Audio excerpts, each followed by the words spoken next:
Audio Jungle.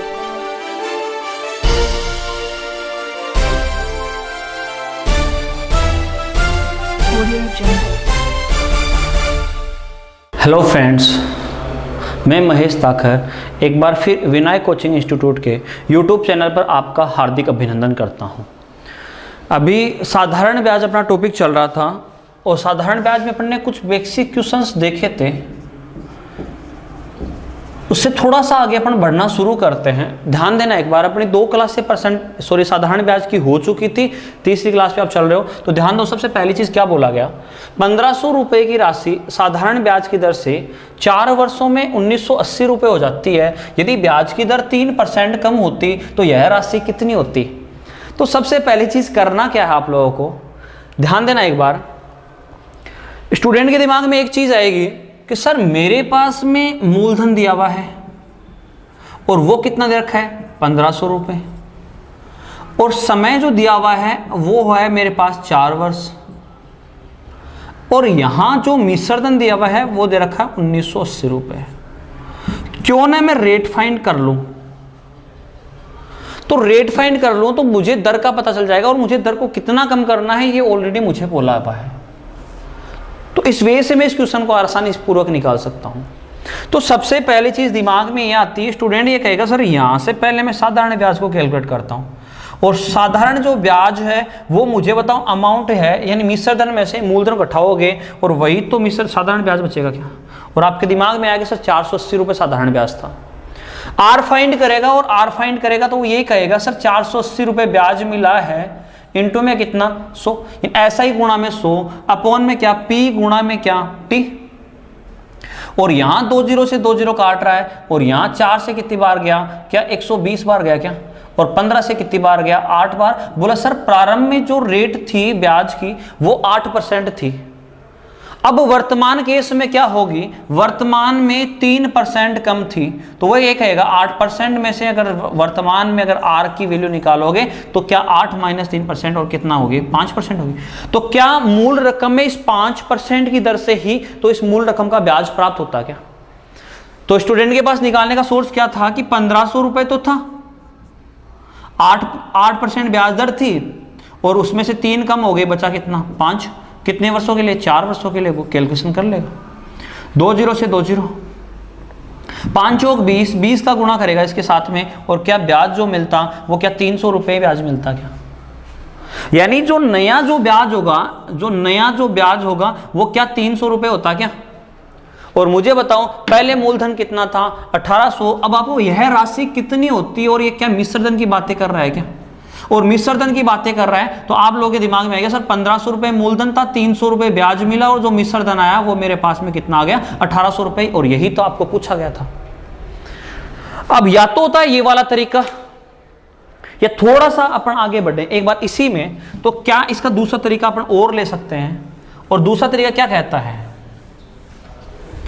कोशिश करना समझने की। स्टूडेंट के पास में ये वो डायरेक्ट सोर्स भी निकाल सकता है। बोले सर मुझे क्वेश्चन पढ़ने से इतना समझ में आया, ये बेसिक्स क्यों बताए जाते हैं कि बार बार क्वेश्चन में आप लोग शॉर्ट वे में जब जाओ तो सारी भाषाएं समझ में आना शुरू हो जाए। और 1500 रुपए की राशि का साधारण ब्याज की दर से 4 वर्ष में 1980 रुपए होती है, और मुझे बताओ अब जो कम होता है वो क्या इस 1500 रुपए का, मैं ये भी तो कह सकता हूं जो कम होके आएगा, जो धन कम होगा वो 1500 रुपए मूलधन जो था उसका 4 वर्ष में 3% की दर से ही तो ब्याज कम होता क्या। ये भी तो कह सकता हूं या नहीं कह सकता हूं, समझने की कोशिश करना। मैं फिर बोल रहा हूं, फिर समझने की कोशिश करना। मैं ये करना चाह रहा हूं कि 1500 रुपए धनराशि थी, उसका 4 वर्षों में मुझे आप लोग एक बार समझने की कोशिश करो कि ये 3% जो है क्या वो क्या 1 वर्ष का ब्याज है क्या वो 1 वर्ष का ब्याज है, बताओ मुझे। आप लोग बोलोगे बिल्कुल ये ब्याज 1 वर्ष का ही है, और ये 1 वर्ष का ब्याज है, यानी कम होगा प्रति वर्ष 3% कम होगा, यानी मूलधन का जो 3% कम होगा नहीं होगा। अब ऐसे कितना समय कितना दिया हुआ है, क्या 4 वर्ष दिया हुआ है क्या, और 4 वर्ष दिया हुआ तो 1 वर्ष में 3% कम होता तो 4 वर्ष में कितना होगा 12% कम। तो वो यही कहेगा सर 1500 का कितना परसेंट कम होगा 12% ही तो कम होगा, और 2 0 से 2 0, और यहाँ कितना कम होगा 180। पहले जो धन था वो 1980 रुपए था, अब 180 कम हो गया तो बचा कितना, 1800 रुपए। और यही तो आपका आंसर था। क्या कर पाओगे इस चीज को? चलते हैं, थोड़ा बढ़ते हैं आगे नेक्स्ट क्वेश्चन की ओर, ध्यान देना एक बार। चलो ध्यान देना, अगला ही क्वेश्चन। 1700 रुपए की धनराशि 5 वर्षों में 2040 रुपए हो जाती है। यदि साधारण ब्याज की दर 2% कम होती तो यह धनराशि कितनी होती? तो क्या बोला गया, कितने रुपए की धनराशि? 1700 रुपए की धनराशि। अब क्या मुझे आप लोग ये बताओ, क्या इस मूलधन का 2% की दर से 5 वर्ष का ब्याज ही, क्या 5 वर्ष का ब्याज ही अधिक मिलता या नहीं मिलता, या कम की जगह अधिक करना? तो क्या 1700 रुपए की राशि का 2% की दर से 5 वर्ष का ब्याज ही तो अधिक मिलता या नहीं मिलता?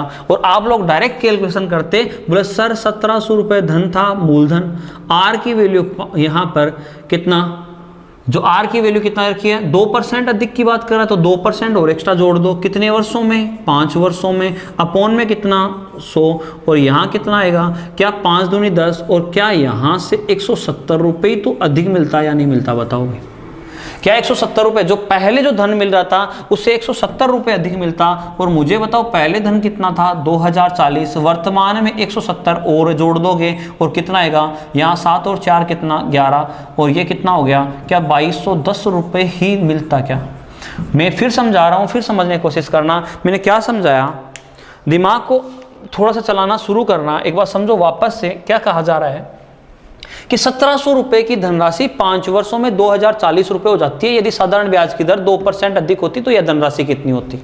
यानी अब यहाँ धनराशि कितनी होती है, समय सेम की बात कर रहा है, यानी उसी 5 वर्ष के दौरान की बात कर रहा है। कई बार चेंजमेंट के साथ में क्वेश्चन भी होता है यहाँ पर। तो क्या समझाया मैंने अभी, क्या 1700 रुपए का 2% की दर से 5 वर्ष का ब्याज ही तो अधिक मिलता नहीं मिलता? अगर यहाँ अधिक का जिक्र किया गया है तो जो ब्याज आएगा वो पहले वाले मिश्र धन में जोड़ देना, नया मिश्र धन आ जाएगा। जो ब्याज और जोड़ दोगे नए मिश्र धन आ जाएगा। और अगर आप लोगों के पास में यहाँ कम का जिक्र किया गया है, पीछे वाले क्वेश्चन में देखना कम का जिक्र किया गया, तो आप लोग क्या करोगे, उसमें से घटा दोगे, क्या करोगे, माइनस कर दोगे। और वही बात मैं यहाँ से कह रहा हूँ, 1700 रुपए की जो धनराशि है उसका 5 वर्ष में 2% की दर से ब्याज कम मिलता। कम क्या मिल रहा है वही तो अपने को निकालना, अधिक क्या मिल रहा है वही तो अपने को निकालना है। 2 0 से 2 0, और कितना रुपए अधिक मिलता भाई, 170 रुपए तो अधिक मिलता। और जोड़ दो, पहले वाला मिश्र धन था कितना मेरे पास, 2000 कितना 40, जोड़ोगे 170 और कितना आएगा 2200 कितना 10।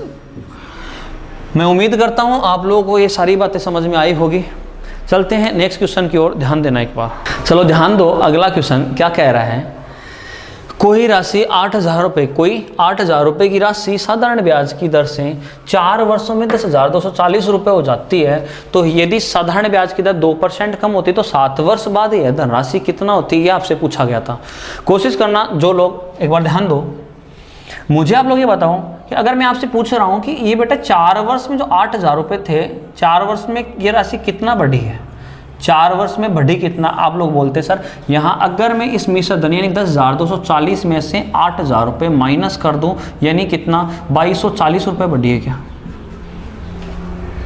अगर मैं आपसे ये कहूँ बेटा 1 वर्ष में कितना बढ़ी है, आप लोग बोलोगे सर 2240 अपॉन में कितना 4 का भाग दोगे और 4 पंचे 20 और कितना 500 कितना 60 रुपये बढ़ रही है 1 वर्ष में। मान लेता हूँ मैं एक बार थोड़ा एक्सेप्टेड करने के लिए कि यदि सर ब्याज दर सेम एज इट इज वही रहती, यदि ब्याज दर सेम एज इट इज, यानी कम की बात नहीं कर रहा हूं मैं, ब्याज दर सेम एज इट इज वही रहती, तो आप लोगों के दिमाग में क्या आता कि सर ब्याज दर यहाँ तो अब तो कम हो रही है, अगर वही रहती तो 7 वर्ष में कितना होती? पूछा क्या है 7 वर्ष में, तो 7 वर्ष में कितना बढ़ती भाई? 1 वर्ष का ब्याज 560 रुपये है, तो 7 वर्ष का कितना होता? आप लोग कहते 0, 6 संत्यु 42 और बचा कितना 4, 7 में जो 35 और 4 कितना 3920 रुपये ब्याज मिलता क्या 7 वर्षों में? बताओ भाई, क्या 7 वर्ष में अगर ब्याज दर, अगर 7 वर्ष में ब्याज दर में कोई चेंजमेंट नहीं होता, ब्याज दर में कोई चेंजमेंट नहीं होता, जो पहले थी वही रहती है, तो क्या वो धनराशि का जो ब्याज होता वो क्या 3920 रुपये ही अधिक, 3920 रुपये होता है क्या? अब मुझे बताओ, अगर ये मिश्र धन कितना हो गया, पहले 8,000 था, अगर वही ब्याज दर होती तो 3,900 कितना 20, और आपका आंसर होता सर 11,920 रुपए। परंतु ये मैं 7 वर्ष का क्यों निकाला, क्योंकि 1 साल का ब्याज मुझे पता है, वो 7 वर्षों का मुझे इसलिए निकालना कि क्वेश्चन जस्ट इससे पहले जो मैंने करवाया था एज इट इज टाइप का हो जाए। कैसे, अब क्या मैं ये नहीं कह सकता क्या कि कोई 8,000 रुपए की धनराशि थी, 7 वर्षों में 11,920 रुपए हो गई, यदि ब्याज दर 2% कम होती तो यह धन कितना होता। क्या समझ में आ रही मेरी बात सारी? अगर आपसे क्या बोला गया कि ऐसा क्वेश्चन भी तो हो सकता था ना, तो अब इसको यही बनाने के लिए तो इतना काम किया अपन लोगों ने, तो आप लोग क्या करोगे, ये कहोगे सर यहाँ पर 2%, 8,000 रुपये का 2% की दर से कितने वर्ष का ब्याज कम होता, 7 वर्ष का ब्याज कम होता, और 2 0 से 2 0, 7 दूनी 14, 14 का गुणा कर लोगे 8 से, और कितना आएगा यहाँ पर, क्या 112 रुपये आएगा। क्या वही तो कम होता या नहीं होता? क्या 1120, सॉरी, क्या 1120 रुपये होता, वही तो कम होता या नहीं होता? तो इस मिश्र धन में से घटा दो। अब जो नया मिश्र धन जो आएगा वो क्या 7 वर्ष का आएगा, और 11,920 माइनस 1120, और यहाँ कितना बच रहा है, क्या मेरे पास में यहाँ से क्या 10,800 रुपये बचा क्या, और जो नया मिश्र धन आया जो 10,800। अब स्टूडेंट में दिमाग में ये आ रहा है कि सर इतना लंबा करने की कहाँ जरूरत थी, भाई बिल्कुल नहीं थी। वो यही कहता कि सर मैं पहले रेट ही फाइंड कर लेता, फिर मैं 7 वर्ष का ब्याज ही जोड़ देता। बिल्कुल सही बात है आप लोगों की बेटा। यहाँ देखो एक बार दूसरा तरीका आप लोग डायरेक्ट भी कर सकते थे। कैसे कर सकते थे, ध्यान देना एक बार। क्या करेगा स्टूडेंट, यहाँ से समझने की कोशिश करना। ये मैं अलग अलग लैंग्वेज में क्यों बता रहा हूँ, क्योंकि क्वेश्चंस एग्जाम के अकॉर्डिंग अपने पास में सही होना चाहिए। अब मुझे बताओ 1 वर्ष का, बात तो आधी कैलकुलेशन वही याद रही है, और मुझे बताओ अगर 4 वर्ष का जो ब्याज है वो इन दोनों का डिफरेंस है क्या, और जब ब्याज दिया हुआ तो रेट भी फाइंड कर सकते हो, और यहाँ रेट फाइंड करो तो 2240 रुपये ब्याज मिला, और गुणा में कितना 100, अपोन में कितने पर मिल रहा है भाई, 8,000 पर मिल रहा है, और कितने वर्षों में मिल रहा है, 4 वर्षों में मिल रहा है। और 3 0 से 3 0 आप लोग काटोगे, और 4 से काटोगे तो कितनी बार जाएगा, 4 पंचे 20, और क्या 56 बार गया क्या, और 8 से कितनी बार गया, 7 बार, और जो ब्याज की जो दर थी वो कितना थी, 7% थी। क्या 7% थी क्या? और यहां से अगली बार जाओगे तो मुझे बताओ ब्याज की दर 2% कम होती तो कितना होती, वर्तमान में जो दर होती वो कितना होती भाई, माइनस का 2% कर दो, कितना होती, 5% होती। तो क्या 8,000 रुपये का 5% की दर से 7 वर्ष का ही तो ब्याज प्राप्त होता या नहीं होता? और यहाँ 2 0 से 2 0, और यहाँ कितना 7 पंचू 35, 35 का गुणा करोगे 8 से, और कितना आएगा यहाँ से, क्या 2,800 रुपये तो ब्याज मिलता है या नहीं मिलता, बताओ भाई। और 2,800 रुपये ब्याज ही मिलता, और मूल रकम तो कितना थी 8,000 रुपये, और 2,800 रुपये इसमें और ऐड कर दो, और कितना हो जाती, क्या 10,800 रुपये ही होती क्या? और ये आप लोग सीधा भी निकाल सकते थे। ये समझाने के अलग अलग सोर्सेज क्यों है कि कई बार थोड़े से क्वेश्चंस की लैंग्वेज के अकॉर्डिंग चेंज आता है, इसलिए मैंने वो समझाने की कोशिश किया। और यहाँ आंसर कितना होगा, 10,000 कितना 800 रुपये। क्या कर पाओगे? बढ़े आगे के क्वेश्चन पे, ध्यान देना एक बार नेक्स्ट की ओर।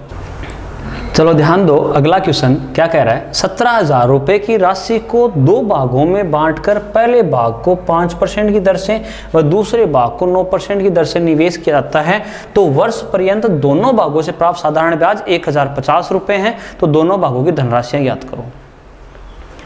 कोशिश करना समझने की, क्या करोगे आप लोग, मुझे बताओ जो टोटल जो अमाउंट था वो मेरे पास 17,000 रुपये था क्या?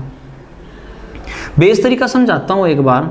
अगर मैं यहाँ से निवेश जो धन है वो मान लेता हूँ x धन निवेश किया गया, यानी कितने % दर पर, फर्स्ट कंडीशन में 5% की दर पर अगर x धन निवेश किया गया हो, तो मुझे बताओ इस पर जो शेष जो धन बचा वो तो बचा मेरे पास में 17,000 माइनस x धन, और कितने % दर पर निवेश किया गया, 9% दर पर निवेश किया गया।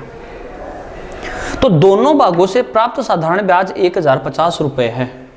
तो मुझे बताओ इस भाग पर प्राप्त साधारण ब्याज निकालोगे, x गुणा 5 गुणा, और कितने वर्ष की बात कर रहा है, वर्ष पर्यंत की बात कर रहा है। तो क्या 1 वर्ष का ब्याज, क्या 5 यहाँ पर x गुणा में 5 गुणा 1 भट्टा में क्या 100 लगाओगे क्या? इसी प्रकार से दूसरी बार क्या बोला गया, क्या 17,000, अगला धन कितना है 17,000 माइनस x, और इंटू में कितना 9% की दर से 1 वर्ष का ब्याज, ये क्या इन दोनों भागों से प्राप्त साधारण ब्याज है क्या? और अपने क्वेश्चन में क्या बोला गया कि दोनों भागों से प्राप्त साधारण ब्याज कितना है, 1050 रुपये हैं। तो इन दोनों भागों का अगर योग करोगे तो क्या मुझे ये बताओ, ये 1050 के बराबर होगा क्या? कोशिश करना समझने की, यहाँ से एलसीएम लेके सोल्व कर सकते हैं, या फिर आप लोग क्या लिखोगे 5x अपॉन में कितना 100 यानी 1/20 प्लस 17 नंबर 153 और कितना होगा 3 जीरो और लगा दो माइनस कितना 9x अपॉन में कितना 100 और एलसीएम भी साथ ही ले लो। और एलसीएम भी साथ ही लोगे तो यहाँ से एक काम कर लो, एलसीएम ले लो तो ये तो कितना हो गया, एलसीएम तो आ गया 100, यहाँ सोल्व करोगे यहाँ तो बचा 5x और प्लस साइन लगा दो, कोष्टक सोल्व करोगे तो भी प्लस ही आना है तो माइनस 9x और ये क्या बराबर है क्या 1050 के। और यहाँ से मुझे बताओ, यहाँ तो प्लस का ये माइनस का और इधर क्या दे रखा है 100 दे रखा था अपने पास, तो सोल्व करोगे इसको आगे की ओर तो ध्यान देना एक बार, माइनस का तो कितना बचा 4x, इधर प्लस का कितना बचा है 15, यहाँ पर 1,53,000 और उधर जाएगा इस 100 को इधर गुणा करवा दो और मुझे बताओ यहाँ कितना हो रहा है, क्या यहाँ से 1,05,000 रुपये हो रहा है क्या? यहाँ माइनस का 4x उधर जाके ये प्लस का था ये माइनस का हो जाएगा और माइनस का होगा तो कितना हो गया भाई, यहाँ से बचा कितना, अगर 1 लाख घटाओगे 1,53,000 में से 1 लाख घटाओगे तो बचा कितना 53,000, 5,000 और घटा दो कितना बचेगा भाई, क्या माइनस का तो आएगा और क्या 48,000 बचा क्या? और माइनस से माइनस कैंसिल आउट, 4 से कितनी बार गया 12,000 बार गया क्या? और मुझे आप लोग ये बताओ x की जो वैल्यू आई वो अपने पास में 12,000 आ गई, तो अगर x की वैल्यू तो 12,000 आ गई, अब दूसरा भाग कितना था, पहला भाग अपन ने x माना तो दूसरा कितना माना था अपन ने 17,000 माइनस x, तो फर्स्ट वाला भाग तो यानी या तो क्वेश्चन क्या पूछता है कि 5% दर पर निवेश किया गया धन बताओ, तब भी आंसर कितना 12,000, या तो अलग अलग भाग पूछता है या क्या कहता है 5% दर पर निवेश किया गया, तो 5% दर पर निवेश जो धन आएगा वो तो आ गया 12,000। अगर पूछता है 9% दर पर निवेशित धन पूछता है तो आंसर कितना, टोटल तो था 17,000, 12,000 घटा दो कितना आएगा 5,000 रुपये। यही दो भाग थे और यही आपसे पूछा गया था। एक तो तरीका था अपने पास में ये, एक इसका दूसरा तरीका और भी होता है, ध्यान देना एक बार, मैं बेसिक्स जरूर बता रहा हूँ आपको प्रत्येक क्वेश्चन में, जहाँ मुझे लग रहा है कि हाँ यहाँ इस टाइप में बेसिक आपको ज़रूरत है तो मैं वहाँ बेसिक भी आपके क्लियर करवा रहा हूँ। टाइम जरूर थोड़ा सा लगेगा, ध्यान दो। इसका दूसरा तरीका क्या करोगे आप लोग, दोनों भागों की धनराशियाँ पूछिए और यहाँ एलिगेशन का मेथड होता है और एलिगेशन का मेथड काम में ले लो। एक भाग को तो 5% दर पर और दूसरे भाग को कितने परसेंट दर पर निवेश किया गया भाई, 9% दर पर निवेश किया गया। और एलिगेशन में तो यहाँ एवरेज दर चाहिए और एवरेज दर कहाँ से निकालोगे, और जो एवरेज दर अगर आपको निकालनी है तो यहाँ देखो साइड में कैसे निकालोगे एवरेज दर को, एवरेज जो रेट होगी वो क्या होगी यहाँ पर, मुझे बताओ क्या 1,050 रुपये ब्याज मिल रहा है क्या, अपॉन में कितने पर मिल रहा है 17,000 पर मिल रहा है और गुणा में क्या 100। अगर समय होता तो समय यहाँ जैसे मान लो यहाँ 1 वर्ष की बात बोली कि यहाँ 2 वर्ष 5 वर्ष होता तो क्या ब्याज तो ऐसे निकाल देना, ऐसा ही गुणा में 100 अपॉन में कितना p गुणा t, और ये यहाँ t की वैल्यू तो 1 है। यहाँ 3 जीरो से 3 जीरो कट रहा है क्या, अब मुझे बताओ यहाँ इसकी जो वैल्यू है वो क्या यहाँ पर कट रही है कि नहीं कट रही, तो इसकी जगह रख दो 105 बट्टा में कितना 17%। अब देखो यहाँ स्टूडेंट को समस्या आती है कि सर यहाँ डिफरेंस कैसे निकाले, तो एक काम कर लेते हैं, यहाँ अगर मैं तीनों जगह अगर 17 से गुणा करवा दूँ तो आसान हो जाएगा, तो 17 से 17 कट जाएगा और 17 नंबर कितना, ये तो कितना हो क्या है बताओ भाई 153 और ये 17 5 कितना 85। अब तो डिफरेंस निकाल ही सकते हो क्या, तो 153 में से 105 घटा दो और बचेगा कितना भाई 48, बचेगा कितना 48। और यहाँ इन दोनों का डिफरेंस निकालोगे और यहाँ कितना बचा भाई, यहाँ बच रहा है 15 और 5 कितना 20, और यहाँ 4 से 12 बार और 4 से कितनी बार गया 5 बार, और इन दोनों की ये हमेशा जो आएगा वो इन दोनों की पूंजियों का अनुपात आएगा, तो 12 और 5 कितना हो गया 17, और 17 इकाई की जो वैल्यू आ रही है वो मेरे पास दे कितना रखी है भाई 17,000 रुपये दे रखी है, तो एक की वैल्यू कितना हो गई 1,000 रुपये। अगर आपसे पूछा जाए कि यहाँ पर 5% दर पर निवेशित धन बताओ तो आंसर कितना, यहाँ पर 1,000 1000 गुणा में कितना 5। अगर आपको पूछा जाए कि यहाँ पर 9% दर पर निवेशित धन बताओ तो कितना 1000 गुणा में कितना 5 और आंसर कितना 5000। क्या कर पाओगे आप लोग? ध्यान देना। नहीं समझ में आया तो एक बार जैसे अपनी क्लास खत्म होती है वापस पीछे से ट्राई करना, एक बार फिर से देखना। देखो मैं यही कहूँगा सभी स्टूडेंट्स के लिए कि जितना हो सकता है उतना घर पे बैठ के प्रैक्टिस करने की कोशिश करें जहाँ तक हो सकता है, और बेसिक से ज़रूर निकालें। तो क्या करोगे आप लोग, क्योंकि एग्ज़ाम में होता क्या है कि ट्रिक अप्रोच जो होती है वो अपने लिए बहुत ज़्यादा डीप हो जाती है, क्योंकि अपने को पता है कि जितनी भी अपन ट्रिक अप्रोच का यूज़ करते हैं, क्योंकि प्रत्येक टाइप के क्वेश्चन के साथ में आप ट्रिक अप्रोच यूज़ करना शुरू करते हो, और जितने अगर ट्रिक अप्रोच यूज़ करोगे उतने ही आप लोग बार बार इन क्वेश्चनों में फंसते जाओगे। तो कोशिश मेरी यही रहेगी कि मैं बेस के साथ साथ में वो बता तो रहा हूँ आपको बेसिक तरीके के साथ में, और अभी जस्ट मैंने पीछे वाले क्वेश्चन में बेसिक आपको बताया था। अभी इस क्वेश्चन के लिए मैं बात करूँ तो क्या करोगे आप लोग? सबसे पहली चीज़ मुझे बताओ, फर्स्ट कंडीशन में जो दर दे रखी थी वो क्या 5% दे रखी थी क्या? तो सेकंड टर्म में जो दर है वो कितना दे रखी है 7%, और यहाँ से ये एवरेज। और मेरे को एक बात बताओ, एवरेज दर निकालने के लिए R% यानी एवरेज जो दर निकालोगे वो कैसे निकालोगे? क्या आप लोग यहाँ पर मुझे बताओ 588 रुपये ब्याज मिल रहा है, यानी ऐसा ही गुणा में 100 अपॉन में क्या P गुणा T, और P की वैल्यू कितना है 5000 इंटू में यहाँ समय की वैल्यू कितना है 2, और 2 0 से 2 0 गया, 2 से कितनी बार कट रहा है भाई? काट लो इसको। 2 से कितनी बार जाएगा? 2 से 2 दूनी 4, बचा कितना 1, 2 9 18 और कितना 4, और क्या 294 बार गया क्या?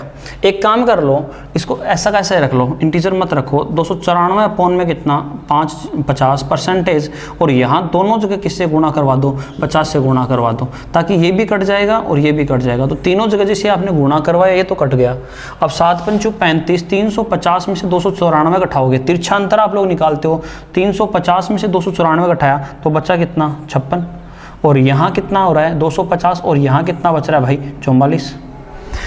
कुछ कट रहा है क्या? कट रहा है। और यहाँ कितने से कटेगा? 4 से कितनी बार गया? 11 बार, और 4 से कितनी बार गया? 4 चौक 16, 14 चौक 56। क्या 14:11 का अनुपात आया क्या? और मुझे बताओ इन दोनों का जो सम है वही तो अपने को दे रखा है। तो 25 इकाई की जो वैल्यू दे रखी है वो मेरे पास में कितना दे रखी है भाई? 25 इकाई की जो वैल्यू दे रखी है वो मेरे पास 5000 रुपये दे रखी है। तो 1 का मान निकालोगे, 1 का मान कितना होगा? क्या 20 आएगा क्या? क्या 1 का मान 200? क्या 1 का मान 200 आएगा क्या? वो 1 का मान जो आया 200 आया। अगर आपको पूछा क्या गया था 7% की दर पर, और मुझे बताओ 7% वाले का भाग कितना है? क्या 11 भाग थे क्या 25 में से? तो कितना आएगा 11 दूना 22, और आंसर कितना आएगा 2200 रुपये। और यही आपसे पूछा गया था। क्या कर पाओगे? मुझे उम्मीद है जहाँ तक आप लोगों को सारी बातें समझ में आ रही होगी। तो ध्यान दो, एक इम्पोर्टेंट क्वेश्चन। क्या करोगे आप लोग? अब ऐसे क्वेश्चन के लिए थोड़ा सा लेंथी क्वेश्चन ज़रूर है, धीरे धीरे अपन शुरुआत कर रहे हैं, बढ़ रहे हैं आगे की क्लासों में। तो क्या बोला गया? 36,500 रुपये की धनराशि को 3 भागों में बांटकर पहले भाग को 2% की दर से 4 वर्ष के लिए निवेश किया जाता है, दूसरे भाग को 4% की दर से 5 वर्ष के लिए निवेश किया जाता है, और तीसरे भाग को 6% की दर से 6 वर्ष के लिए निवेश किया जाता है। यदि तीनों भागों से प्राप्त साधारण ब्याज आपस में बराबर है तो प्रत्येक भाग की राशि ज्ञात करो। तो ऐसे क्वेश्चन को करने के लिए ध्यान देना, एक बार समझने की कोशिश करना। मैं आपको शॉर्ट टर्म्स तो बता देता हूं। एक बार देखो, जब ऐसे क्वेश्चन आते हैं और कितने भी भाग, जैसे मान लो यहाँ इस क्वेश्चन के लिए मैं बात करूं P1, P2 व P3, अगर कोई धन 3 भागों में बांटा गया हो और इन तीनों धन का जो रेशियो होगा 1/R1T1 अनुपात में 1/R2T2 और अनुपात में 1/R3 और ये T3 होगा। अब ये मैंने बता तो दिया, अब ये याद रखना आप लोगों के हाथ में है। या तो आप लोग इसको यूं समझ लेना, या तो इसको रट लेना फिक्स, या फिर समझना ही है तो एक काम करते हैं, मैं बेसिक से समझाने की कोशिश करता हूं। ध्यान देना, एक बार समझने की कोशिश करो। अगर कोई धन मेरे पास P है, इस P को मैंने 3 भागों में बांटा, बराबर नहीं बोल रखा है, 3 भागों में बांटा है, और मैं ये कहना चाह रहा हूं कि यहां से मान लेता हूं पहला भाग जो है वो P1 है, दूसरा भाग मेरे पास P2 है, और तीसरा भाग मेरे पास P3 है। तो कोशिश करना समझने की, P1, P2 और P3 भागों में बांटा, और क्या मुझे बताओ इनके लिए दर अलग अलग भी तो हो सकती है और सेम भी हो सकती है। मान लेता हूं यहाँ जो निवेशित दो दर थी वो R1 और यहाँ निवेशित क्या T1, समय अलग अलग भी हो सकता है, और यहाँ क्या R2 और यहाँ क्या T2, और इसके लिए बात करोगे R3 और T3 भी तो हो सकता है क्या। और मुझे आप लोग ये बताओ, कोशिश करना समझने की, तो क्या करोगे आप लोग? सर आपने ये कहा कि सर इन तीनों भागों से धनराशि आपस में बराबर, 2 भागों में भी हो सकता है, 3 भागों में भी हो सकता है, कोई फर्क नहीं पड़ने वाला। तो क्या मुझे बताओ P1 धनराशि का R1 की दर से T1 समय का जो साधारण ब्याज निकालते, क्या P1 R1 T1 अपॉन में क्या 100 निकालते क्या? और ये धनराशि का जो ब्याज है वो बराबर है P2 इंटू में क्या R2 इंटू में क्या T2 अपॉन में क्या 100, और ये धनराशि का मान भी बराबर होगा P3 और यहाँ पर क्या R3 इंटू में क्या T3 अपॉन में क्या 100। और ये तीनों धनराशियों का भाग अगर आपस में बराबर है तो कोशिश करना एक बार समझने की, मैं इसको मिटा देता हूँ, एक बार ध्यान दो। तो क्या करोगे आप लोग? क्या ये बराबर है क्या मेरे पास में? कोई भी consonant sign k x y z जो मानना है वो मान लो। मान लेता हूँ तीनों भागों का ब्याज जो बराबर था वो अक्स के बराबर था। एक बार समझाओ, ये तीनों भागों का अगर ब्याज बराबर था, अगर मैं आपसे ये कहूँ बेटा एक बार तो ये इसके बराबर हो जाएगा, एक बार ये इसके बराबर हो जाएगा और एक बार इसके बराबर हो जाएगा। क्या समझ आ रही है बात? तो अगर मुझे आप लोग बताओ कि अगर मैं ऐसा कहूँ कि बेटा P1 गुणा R1 गुणा T1 और अपॉन में 100 है, वो बराबर है मेरे पास x के, तो क्या P1 की वैल्यू निकालोगे तो आप लोग क्या लिखोगे? सर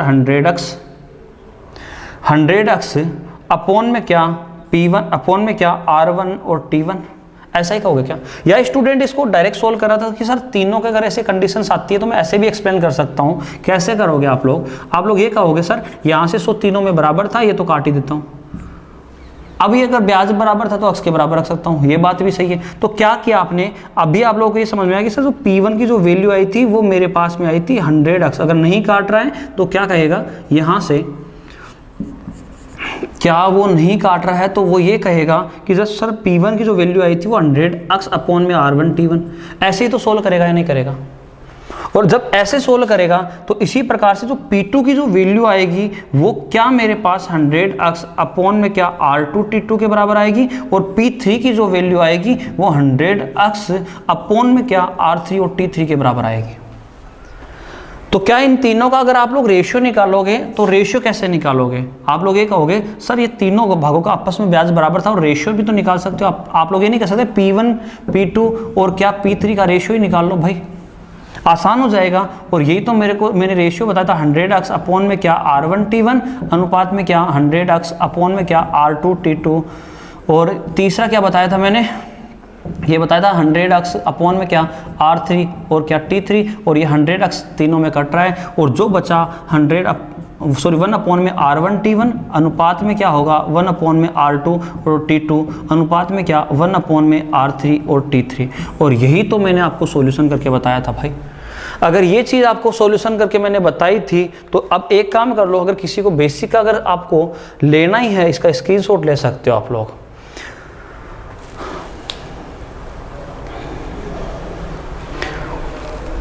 अब समझाता हूं इसको, क्वेश्चन को ध्यान देना एक बार। क्या करेगा स्टूडेंट, यहां से अब आप लोगों को इतना पता होना चाहिए, जब भी कोई कितने भी भाग बांटे गए हों और इनके जो रेशियो जो होते हैं उनके इन तीन, जो अगर 3 भाग यहां बोले गए, अगर 2 भाग बोले जाते तो 2 के लिए रेशियो लिखते, 3 होते 3 के लिए, और इसी प्रकार से रेशियो चलता रहता।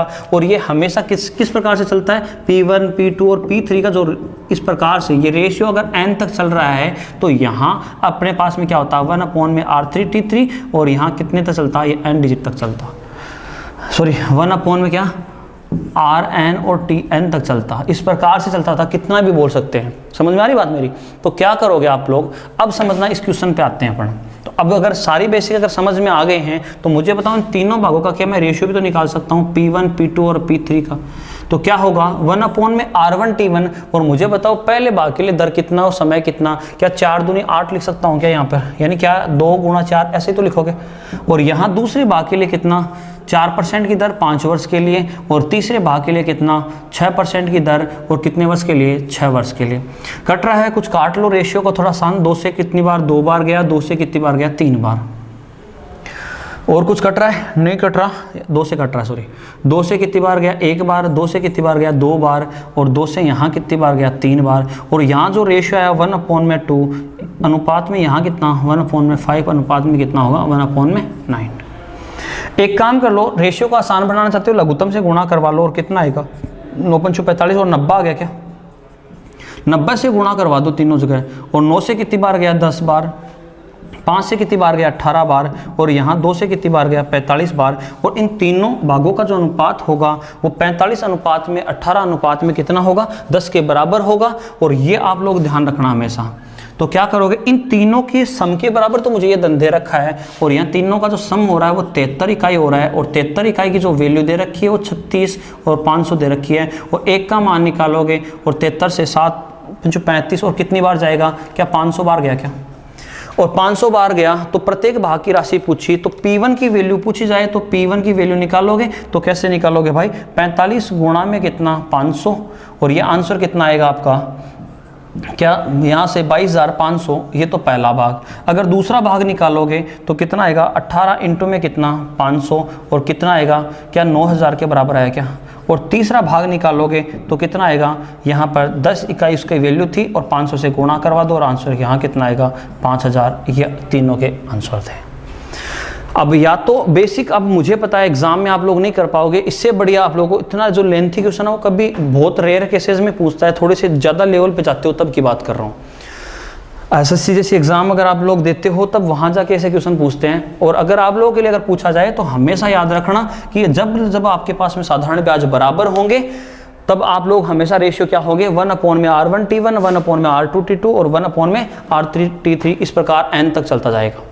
याद कर लेना हमेशा के लिए, या फिर बेसिक से सोल्व करो, इसके अलावा और कोई तरीका नहीं होगा। आज के लिए इतना ही। सारी बातें समझ में आ गई होगी तो आप लोग स्क्रीनशॉट ले सकते हैं। आज के लिए इतना ही होगा। अगली क्लास में फिर मिलते हैं कुछ नए क्वेश्चनों के साथ में। धन्यवाद। जय हिंद, जय भारत।